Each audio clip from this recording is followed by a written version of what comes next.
Hello students, how are you? I hope that you all are very good in this pandemic situation. And I also hope that you all have studied well at your home. So, I am here again with a new video based on GST. So, in this video, I will teach you that what is the accounting procedure of GST. So, मैं आपको यहाँ पे मैंने जैसे बताया कि मैं आपको इस वीडियो में ये बताऊंगी कि GST की कैसे ट्रीटमेंट है, what is the accounting procedure for GST. So, और मैं आपको कुछ जनरल एंट्रीज बताऊंगी कि कैसे हम कुछ ट्रांजेक्शन जैसे purchase sale and there are some business transaction, तो हम जब जीएसटी आ जाता है तो उन ट्रांजेक्शनों को कैसे हम पास करते हैं. सो यहाँ देखिए, सबसे पहले हम ये देखेंगे कि in case of intra state supply of goods and services that is sales within the same state. Students, मैंने आपको अपनी प्रीवियस वीडियो में कुछ बेसिक कॉन्सेप्ट जीएसटी के बताए थे, जैसे जीएसटी क्या होता है, कैसे लगता है और किन किन चीजों के ऊपर लगा है, और जीएसटी के अंदर कौन से टैक्सेस लगते हैं. सो मैंने आप लोगों को बताया था कि जीएसटी के अंदर सीजीएसटी होता है, एसजीएसटी होता है और आईजीएसटी होता है. सीजीएसटी मतलब central goods and services tax, SGST मतलब state goods and services tax, and IGST means integrated goods and services tax. So मैंने आपको ये भी बताया था कि जब हम सेल्स करते हैं with in the state, it means that for example अगर हम यूपी के हैं और यूपी के अंदर ही हम डील कर रहे हैं, परचेज और सेल कर रहे हैं, तो उसके अंदर जो जीएसटी लगेगा वो इंक्लूड करेगा सीजीएसटी एंड एसजीएसटी. लेकिन अगर हम आउटसाइड द स्टेट करेंगे, परचेज एंड सेल करेंगे आउटसाइड द स्टेट और it means inter state sales, तो यहाँ पे आपका क्या लगेगा, in IGST, that is integrated GST. So हम सबसे पहले यहाँ पे बात करेंगे कि in case of intra state supply of goods and services sales within the same state क्या ट्रांजेक्शंस होते हैं और कैसे हम उनको जीएसटी में लेके आते हैं. ओके, सो सबसे पहला ट्रांजेक्शन अगर हम यहाँ देखें तो सबसे पहला ट्रांजेक्शन होता है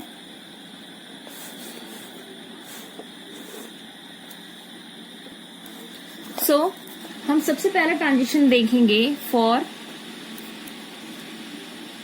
purchase of goods. It means कि जब भी हम गुड्स को परचेज करेंगे और जीएसटी साथ में होगा तो हम उसकी क्या एंट्री पास करेंगे. ओके, सो आपको पहले से ही पता है, कुछ बेसिक एंट्रीज तो आपको पता ही है कि कैसे जनरल एंट्रीज पास की जाती हैं. तो परचेज की क्या एंट्री होती है, परचेज अकाउंट डेबिट. ओके, अब यहाँ पे मैंने आपको प्रीवियस वीडियो में बताया था, जब मैंने जीएसटी के बेसिक कॉन्सेप्ट बताए थे, कि जब भी हम purchase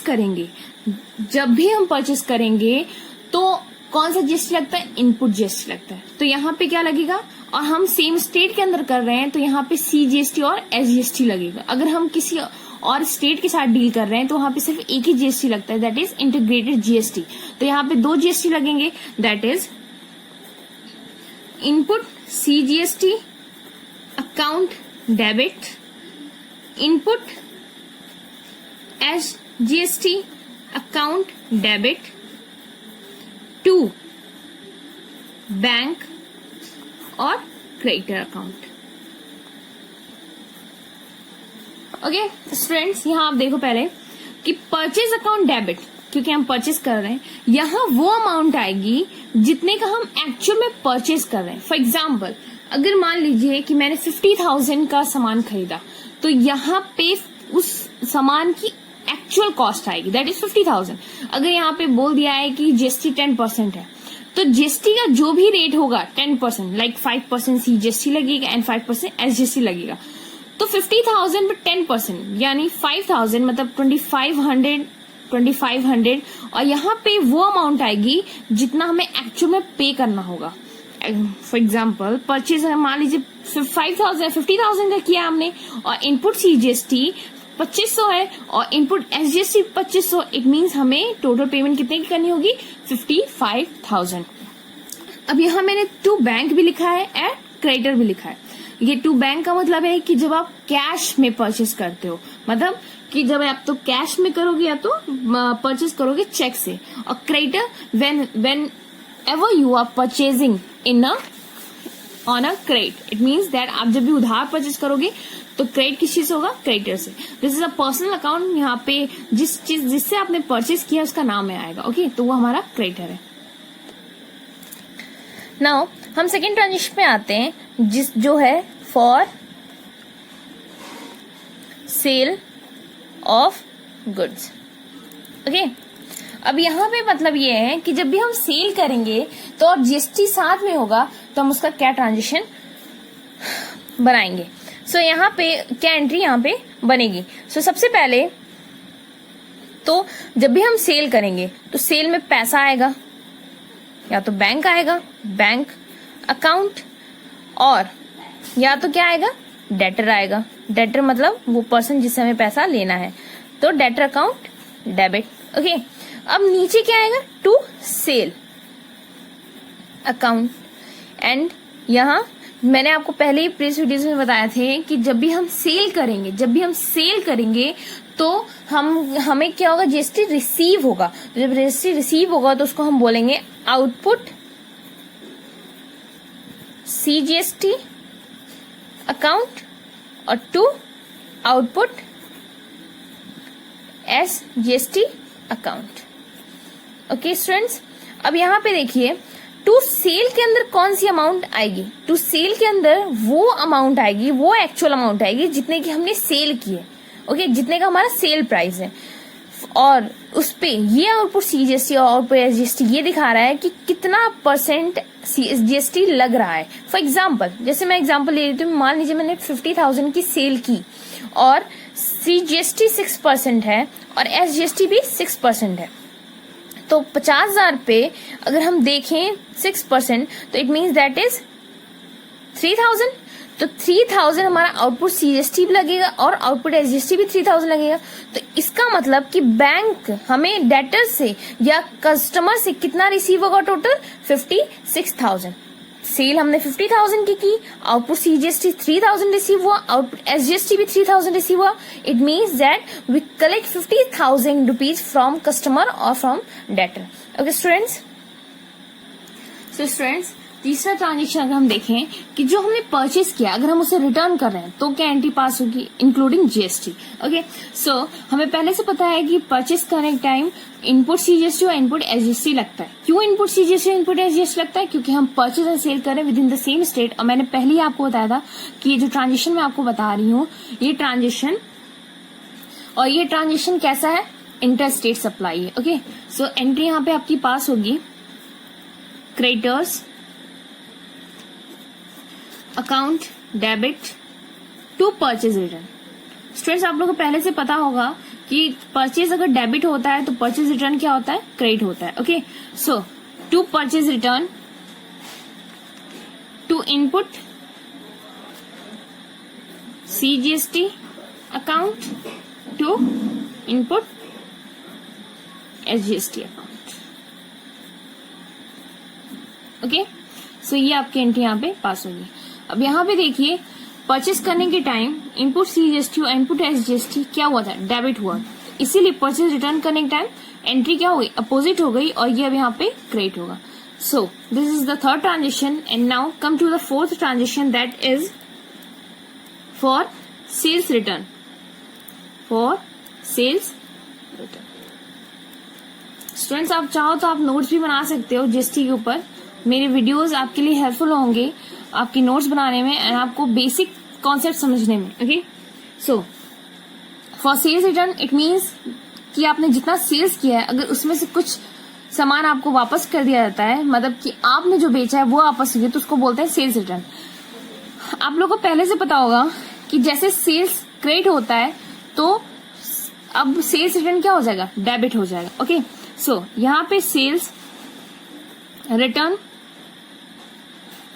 account debit output CGST account debit output SGST account debit to debtors account.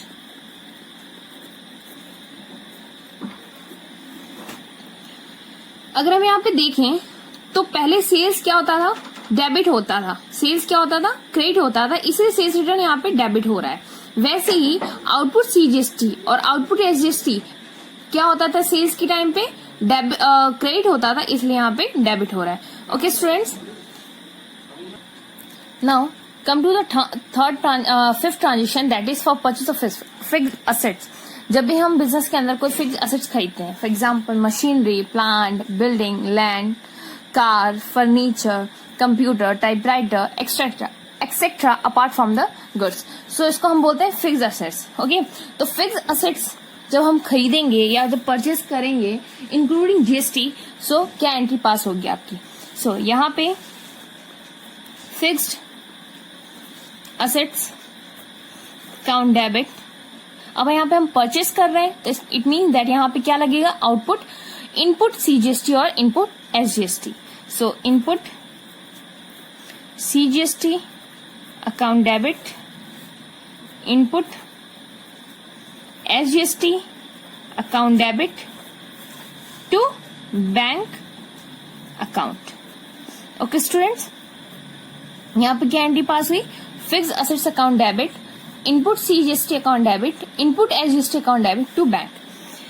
अब स्टूडेंट्स यहाँ पे मैटर क्या बनता है, यहाँ पे क्या समझने की जरूरत है, समझने की जरूरत यहाँ पे ये है कि परचेस करते वक्त कुछ भी आप परचेस कर रहे हो, इट मीन्स दैट आप बिजनेस के अंदर वो चीज ला रहे हो, तो जब भी लाओगे तो इनपुट सीजीएसटी और इनपुट एसजीएसटी लगेगा। ठीक है, आगे इनपुट बहुत जरूरी है। इनपुट ये शो कर रहा है कि आपने परचेस किया है, और आउटपुट क्या शो कर रहा है कि आपने कलेक्ट किया है। ठीक है, जब भी आप परचेस करोगे तो आप जीएसटी पे करोगे, और जब भी आप कलेक्ट करोगे, जब भी आप सेल करोगे या किसी वजह से जीएसटी कलेक्ट करोगे, तो उसको हम कैसे दिखाएंगे, output GST. Okay, and GST और सीजीएसटी और एसजीएसटी का जो रेट होगा वो आपको पहले से ही क्वेश्चन में गिवन होगा। ठीक है, सो आप इस चीज की टेंशन ना लें बिल्कुल। Now come to the sixth transaction, that is for expenses. अब फॉर एक्सपेंसेस, अब यहाँ पे एक्सपेंसेस पहले आपके खर्चे, एक्सपेंसेस में एंट्री क्या पास होती है, अगर हम नॉर्मल एंट्री देखें, नॉर्मल जनरल एंट्री देखें, तो क्या एंट्री पास होती है, expenses account debit to bank account और कैश अकाउंट। बट जब जीएसटी इंक्लूड हो जाता है तब क्या एंट्री पास होगी, सो हम यहाँ पे अब देखते हैं। So expenses account debit, okay, input CGST account debit, input SGST account debit to bank. Okay, अब यहाँ पे देखो, मैंने एक्सपेंसेस का इनपुट सीजीएसटी और इनपुट एसजीएसटी क्यों लगा। अब एक्सपेंसेस क्यों है भाई, जब आप सर्विसेज को परचेस करोगे या सर्विसेज को अवेल करोगे, तो सर्विसेज को अवेल करना, इसका मतलब भी तो यही है ना कि आप किसी की सर्विसेज खरीद रहे हो, इसलिए आपके एक्सपेंसेस हो रहे हैं। सो एक्सपेंसेस अगर आप पे करना है आपको, तो इट मीन्स कि क्या लगेगा, इनपुट सीजीएसटी और इनपुट एसजीएसटी। आप यहाँ पे पे कर रहे हो, मतलब जीएसटी को पे कर रहे हो। अब यहाँ टू बैंक में ज्यादातर लोगों को ये कंफ्यूजन है कि टू बैंक में कौन सी अमाउंट आएगी, एक्चुअल एक्सपेंसेस की अमाउंट आएगी, किस जीएसटी इंक्लूड करके आएगी। सो यहाँ पे एक्सपेंसेस की एक्चुअल अमाउंट, यहाँ पे एक्सपेंसेस की जो एक्चुअल अमाउंट होगी उससे ये डेबिट होगा, जितना भी सीजीएसटी जितना भी एसजीएसटी लग रहा है, और टोटल जो अमाउंट होगा वो आपको पे करना पड़ेगा, मतलब एक्सपेंसेस इंक्लूडिंग जीएसटी आपको पे करना पड़ेगा। Okay students, so come to the seventh transaction, that is for income. For income, income मतलब हमें इनकम रिसीव हो रही है, तो सबसे पहले तो ये देख लो कि इनकम रिसीव हो रही है, तो it may be in form of cash, it may be form of cheque. So आपके पास पैसे आ रहे हैं, सो पैसे आ रहे हैं तो आपके पास या तो कैश बढ़ेगा तो बैंक बढ़ेगा। तो let's take an example of that income आ रही है थ्रू चेक, तो bank account debit, debit. Okay, कितना आना चाहिए टू इनकम, इनकम अकाउंट, जो भी इनकम है, वो इनकम कुछ भी हो सकती है, वो इनकम रेंट रिसीव हो सकता है, कमीशन रिसीव हो सकता है, और इनकम रिसीव एडवांस हो सकता है, एक्रूड इनकम हो सकता है, कोई भी इनकम हो सकती है। ओके, सो यहां पे क्या लगेगा, output CGST account to output SGST account. Okay students, अब यहाँ पे देखो, यहाँ पे वो अमाउंट आएगी जो एक्चुअल इनकम की अमाउंट है। फॉर एग्जाम्पल रेंट अगर 5000 का है तो इनकम की वैल्यू एक्चुअल में कितनी है, 5000 है। उस 5000 के ऊपर ये जीएसटी लग रहा है, मतलब आउटपुट सी जीएसटी और आउटपुट जीएसटी। सो जो भी होगा टोटल आपको इंक्लूडिंग जीएसटी आपको पूरा पैसा मिलेगा। समझ में आया ये चीज?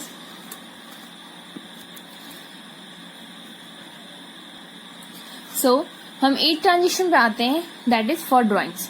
ड्रॉइंग्स मतलब आपको पहले से ही पता है ये बात कि ड्रॉइंग्स क्या होती है, whenever the proprietor withdraw goods और cash from his own business for the personal use is known as drawings. जब भी प्रोप्राइटर, जब भी बिजनेसमैन अपने ही बिजनेस से गुड्स या पैसे विड्रॉ करता है फॉर देयर पर्सनल यूज, उसको हम ड्राइंग बोलते हैं। तो जब अब यहाँ पे गुड्स की बात आती है, फॉर एग्जाम्पल ले लेते हैं कि जो प्रोप्राइटर है वो गुड्स को विड्रॉ कर रहा है, गुड्स विड्रॉ कर रहा है। तो गुड्स जब भी विड्रॉ कर रहा है इट मीन्स कि गुड्स को हम कंसीडर करते हैं एज अ परचेज। जितना भी वो गुड्स निकालेगा उसको हम किस चीज से कंसीडर करेंगे, परचेज से। मतलब जनरल एंट्री अगर हम सिंपल सी जनरल एंट्री देखें विदाउट जीएसटी तो क्या पास होनी चाहिए, drawings account debit to purchase account. लेकिन हम यहाँ देखेंगे कि जो जीएसटी है उन गुड्स पे, जिन गुड्स पे जीएसटी लगा हुआ है या उन गुड्स पे जिस पे हमने जीएसटी पे किया था, उन गुड्स को अगर निकाला जा रहा है तो क्या एंट्री पास होगी। सो यहाँ पे drawings account debit, okay, to purchase account. अभी हम यहाँ पे अमाउंट फिल नहीं करेंगे, okay. To purchase account, purchase account और to input CGST account to input SGST account. अब स्टूडेंट्स यहाँ देखो, एक्चुअल में ड्राइंग कितने की होगी ये अभी पता लगेगा। परचेज, परचेज का मतलब है कि ये वो अमाउंट जितने का वो सामान निकाल रहा है, उस एक्चुअल परचेज अमाउंट कितनी है, ठीक। और उस परचेज अमाउंट पे कितना SGST और कितना CGST लगा हुआ है, ओके। सो टोटल अमाउंट मिला के आपके ड्राइंग की अमाउंट होगी, ओके फ्रेंड्स। फ्रेंड्स अब सबसे मेन पॉइंट आया समझने वाली चीज, यहाँ पे हमें ये समझना है कि जितना भी हमने जीएसटी पे किया और जितना भी हमने कलेक्ट किया उसको कैसे इक्वल करें, ओके। मैंने आपको प्रीवियस वीडियो में बताया था कि गवर्नमेंट कहती है कि जितना आपने पे किया है उतना ही आप कमाओगे भी, है ना। मतलब वो ये कहती है कि जीएसटी से आप फायदा नहीं उठा सकते, आप जीएसटी से फायदा नहीं उठाओगे। It means that you have to show that you are collected input GST equal to output GST. आपको क्या करना होता है, इनपुट सीजीएसटी, इनपुट एसजीएसटी किसके इक्वल करना पड़ता है, आउटपुट एसजीएसटी और आउटपुट सीजीएसटी की, ठीक है। अब यहाँ पे देखिए, मैंने पहले आपको वीडियो में चीज समझाई थी कि क्या मतलब है इसका, मतलब इसका ये सिर्फ इतना सा है कि मान लीजिए आपने पूरे साल में, एक प्रोड्यूसर ने पूरे साल में जीएसटी पे किया है 50,000, ओके, और उसको जीएसटी कलेक्ट हुआ है as a output 60,000। It means कि उसने पे तो 50,000 किया है और मिला उसको कितना है, 60,000। तो 10,000 से एक्स्ट्रा मिला है ना। तो गवर्नमेंट ने क्या कहा कि नहीं भैया इक्वल होना चाहिए, तो 50,000 से तो 50,000 को काट वो रफा दफा करवा देगा वो। लेकिन जो 10,000 बचा है, जो 10,000 उसने एक्स्ट्रा पाया है, उसका क्या करेगा, वो प्रोड्यूसर को, गवर्नमेंट को पे करना पड़ता है। समझ में आया चीज, हाँ। और अगर मान लीजिए कि अगर पे ज्यादा किया है और कलेक्ट कम किया है, जैसे फॉर एग्जाम्पल मान लीजिए आउटपुट सीजीएसटी, आउटपुट जीएसटी उसने कलेक्ट 60,000 किया है एंड पे उसने 70,000 किया है, इट मीन्स कि उसने 10,000 ज्यादा पे कर रखा है। तो उस केस में उसे कुछ करना नहीं पड़ता, ये जो उसकी एक्स्ट्रा कॉस्ट है उसे वो कॉस्ट ना समझ के उसे वो असेट समझता है कि इन केस आने वाले फ्यूचर में जब मुझे फिर से जीएसटी को क्या करना पड़ेगा, इक्वल करना पड़ेगा, तो मैं ये 10,000 पहले से ही कटवा दूंगा, ओके। समझ में आया, ये चीज समझ में आ जाएगी जब मैं इसको इलस्ट्रेशन के साथ समझाऊंगी। तो पहले हम इसकी एंट्रीज देख लेते हैं कि कैसे इसको सेट ऑफ करते हैं, उसके बाद मैं आपको एक एग्जांपल लेके समझाऊंगी कि इसको कैसे क्वेश्चंस के अंदर कैसे करेंगे, ओके। सो सबसे पहले for setting off input CGST against output CGST, okay. So सबसे पहले हम ये देखेंगे कि इनपुट सीजीएसटी हमें कितना हमने पे किया है, ठीक, और उसको सेट ऑफ किससे करना है, आउटपुट सीजीएसटी से। आउटपुट सीजीएसटी का मतलब हमें सीजीएसटी कलेक्ट हुआ है और इनपुट सीजीएसटी का मतलब हमने इनपुट जीएसटी पे किया है। सो यहाँ पे एंट्री पास होती है output CGST account debit to input SGST account. Okay, सो ये वो अमाउंट है, ये दोनों को they must be equal, debit must be equal to credit. So output CGST किसके इक्वल होना जी? इनपुट SGST के। ओके, अब हम नेक्स्ट देखेंगे कि for setting off input SGST against output SGST, है ना। इनपुट SGST मतलब कि हमने इनपुट मतलब पे किया और आउटपुट मतलब रिसीव हुआ, तो जितना हमें मिला है उतना ही हमने पे भी किया होना चाहिए। तो यहाँ पे अगर हम देखें तो यहाँ पे भी सेम एंट्री पास होगी, output SGST account debit to input SGST account. Okay, equal होना चाहिए। अब मैंने आपको क्या बोला कि ये तो तब होगा जब हम कलेक्ट और पे इक्वली करेंगे, पर अगर इन केस हमने पे कम किया है और रिसीव ज्यादा किया है तो क्या होगा यहाँ पे? सो मैंने आपको क्या बोला कि ये तो अभी केस थे कि जब हमने कलेक्ट और पे इक्वली किया है, लेकिन अगर इन केस मान लीजिए कि हमने कलेक्ट ज्यादा किया है और पे कम किया है तो क्या एंट्री पास होगी? मैंने आपको पहले ही बताया कि अगर इन केस प्रोड्यूसर ने GST कलेक्ट ज्यादा किया है पे करने से, तो जितना ज्यादा उसने कलेक्ट किया है उसको वो गवर्नमेंट को पे करना पड़ता है। तो जितना भी डिफरेंस आ रहा है, जैसे आउटपुट CGST और इनपुट CGST में जितना भी डिफरेंस आ रहा है उसे वापस पे करना पड़ता है। तो हम यहाँ पे पे करते हैं output CGST account debit output SGST account debit to bank account. ये कौन सी अमाउंट है? स्टूडेंट्स? ये वो अमाउंट है जितने से प्रोड्यूसर ने ज्यादा GST कलेक्ट किया है। ठीक है, जैसे मैंने आपको बताया था कि प्रोड्यूसर ने 50,000 पे किए हैं और रिसीव 60,000 किया है, तो सिर्फ वो 50,000 को ही सेट ऑफ कर पाया है इनपुट्स के। तो 10,000 जो एक्स्ट्रा उसने पाया है उसे वो क्या करना पड़ेगा? गवर्नमेंट को वापस करना पड़ेगा। तो गवर्नमेंट को उसे वापस करना पड़ेगा, तो एंट्री क्या पास होगी? Output CGST account debit, output SGST account debit to bank हमारा ये शो कर रहा है कि हमारे पैसे जा रहे हैं। फ्रेंड्स, एक करेक्शन करना है यहाँ पे। अब यहाँ पे देख सकते हैं कि मैंने गलती से SGST लिखा हुआ है, आप इसको CGST कर लेना। Okay, I hope that this video might help you and to understand the basic concept of GST. and आपको 11 में सिर्फ इतना ही समझना है कि GST का क्या अकाउंटिंग प्रोसीजर है। So I hope that you all are just sharing these videos to those needy students who are in class 11. So it might help them. And फिर मिलते हैं एक नई वीडियो के साथ, और अगली वीडियो में मैं आपको ये बताऊंगी कि कैसे इसके एक क्वेश्चन लेके मैं आपको समझाऊंगी कि इस क्वेश्चन को कैसे करना है। ठीक, चाहो तो आप नोट्स भी बनाओ, इसके काफी हेल्पफुल है ये। ठीक, जो आपको अच्छे से समझने में मदद करेंगे कि GST क्या है, क्या उसकी एंट्रीज पास होती हैं, कैसे इसको हम क्वेश्चन के अंदर लेके आए। ठीक है, ओके, आज के लिए इतना ही। Thank you.